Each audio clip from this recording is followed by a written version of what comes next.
Friends அஸ்ஸலாமு அலைக்கும். இன்றைக்கி வந்து நம்ம என்ன பார்க்க போகிறோன்னா, ஆட்டுடைய பிரெயினை வந்து நம்ம இன்றைக்கி சமைக்க போகிறோம்.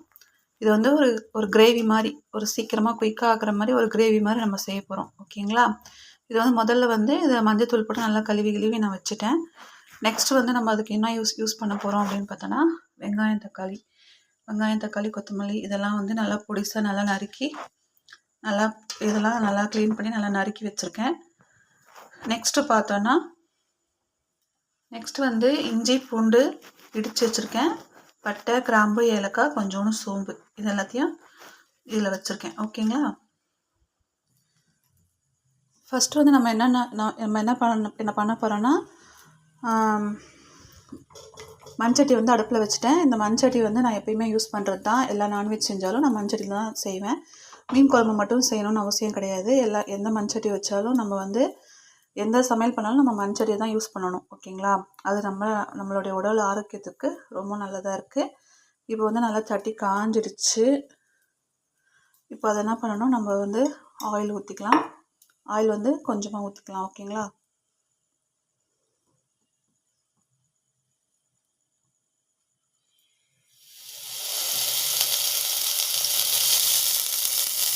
வதங்கிறதுக்கு தகுந்த மாதிரி ஆயில் வந்து நம்ம போட்டுக்கணும். நல்லா பொரியட்டும். எண்ணெய் வந்து நல்லா காஞ்சிருச்சு. இப்போ என்ன பண்ணணும், பட்டை கிராம்பு ஏலக்காய் இந்த சோம்பு இதெல்லாம் வந்து நம்ம போட்டு நல்லா பொரிய விடுங்க. அடுப்பு வந்து சிம்மில் வச்சுக்கோங்க. நல்லா படபடன்னு பொரிஞ்சு நல்லா வாசனை நல்லா வரணும்.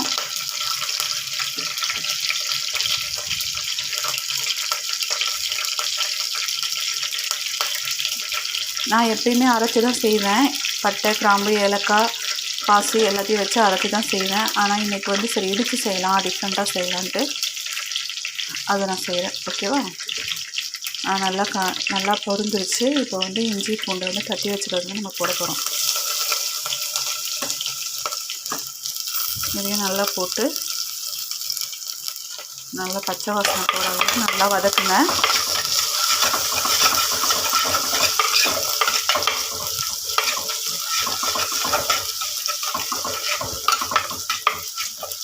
அடுப்பு கொஞ்சம்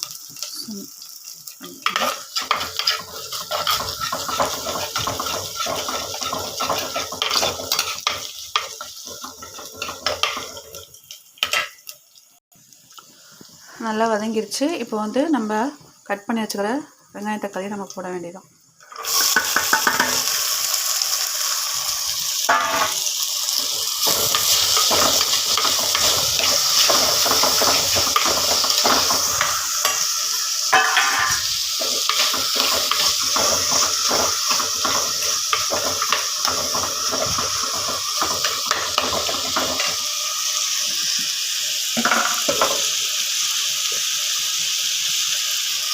கூடவே கொஞ்சம் உப்பு போட்டுக்கோங்க. அப்போ சீக்கிரமாக நம்மளுக்கு ஆயிடும்.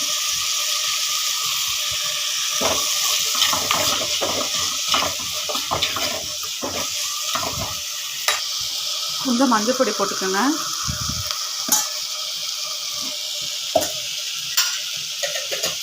இப்போ நல்லா கிரேவி மாதிரி அது வரணும், நல்லா வதங்கணும்.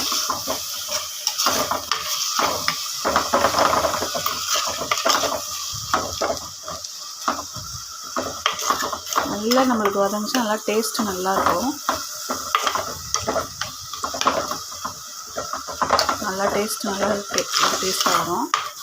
எங்கள் வீட்டில் எல்லாருமே இதை விரும்பி சாப்பிடுவாங்க. மூளையில் வந்து ஃப்ரையும் பண்ணலாம். எப்படின்னா நம்ம சிக்கன் 65ல் பண்ணுறோம்ல, அந்த சிக்கன் 65 பொடி இதெல்லாம் போட்டு நம்ம ஊற வச்சுட்டு அதுக்கப்புறம் தோசைக்கல்லில் போட்டு நம்ம வதக்கி கூட செய்யலாம். அது இன்ஷா அல்லாஹ் இன்னொரு நாளைக்கு நான் கண்டிப்பாக செஞ்சு காட்டுறேன் உங்களுக்கு.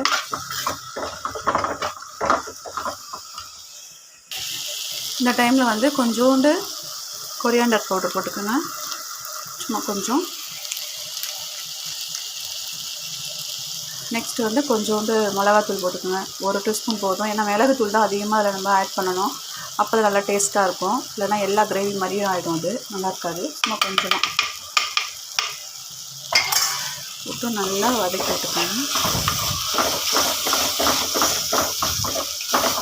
நம்ம எவ்வளோக்கு எவ்வளோ நல்லா வதக்குறோமோ அவ்வளோக்கு எவ்வளோ இது வந்து நல்லா டேஸ்ட்டு கொடுக்கும் உங்களுக்கு. நல்லா நல்லா டேஸ்ட்டாகவும் இருக்கும்.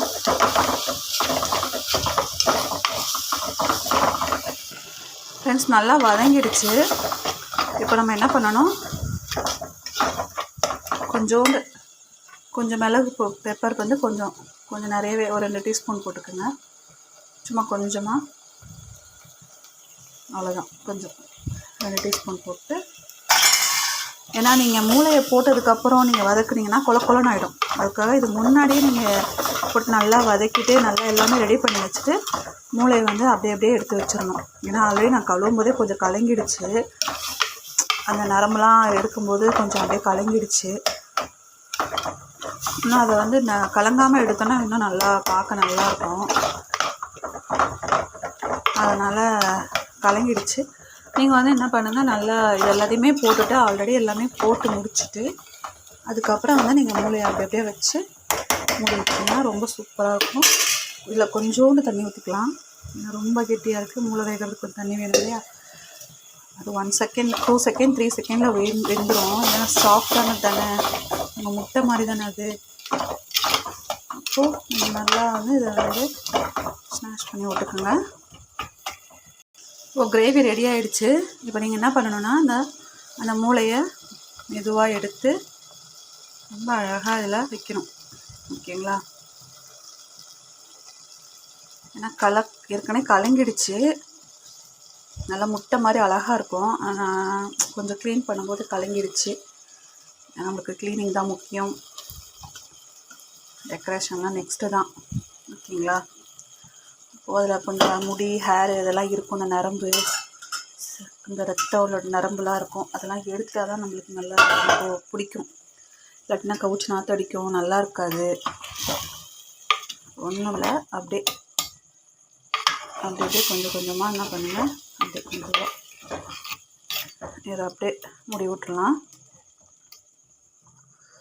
இது அப்படியே வெந்துடும். இது மேலேயே வச்சு நம்ம என்ன பண்ணலாம், ஒரு மூடி போட்டு மூடி விட்டுறலாம். கொஞ்சோண்டு கொத்தமல்லி போட்டுக்கலாம். போட்டு மூடி விட்டிங்கன்னா அட்டகாசமான உங்களுக்கு மூளை கிரேவி ரெடி.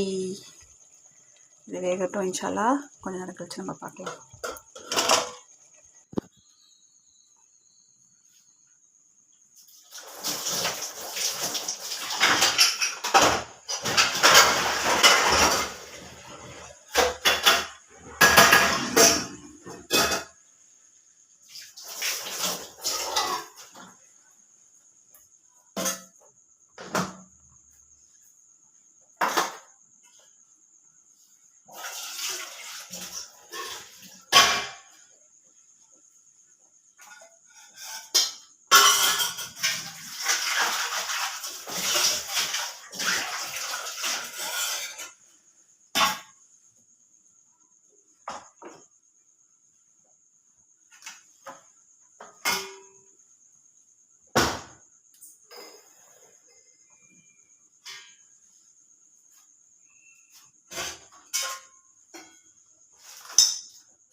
ஃப்ரெண்ட்ஸ் இப்போ ரெடி ஆகிடுச்சு. கிரேவி நல்லா சூப்பராக ஆகிடுச்சு பாருங்கள். நல்லா சாப்பிட்ற மாதிரி நல்லா கிரேவியாக நல்லா வந்துருச்சு. சப்பாத்திக்கு தோசைக்கு கூட நீங்கள் வச்சு சாப்பிட்லாம். சாப்பாட்டு கூட போட்டு சாப்பிட்லாம். நல்லா டேஸ்ட்டாக இருக்கும்.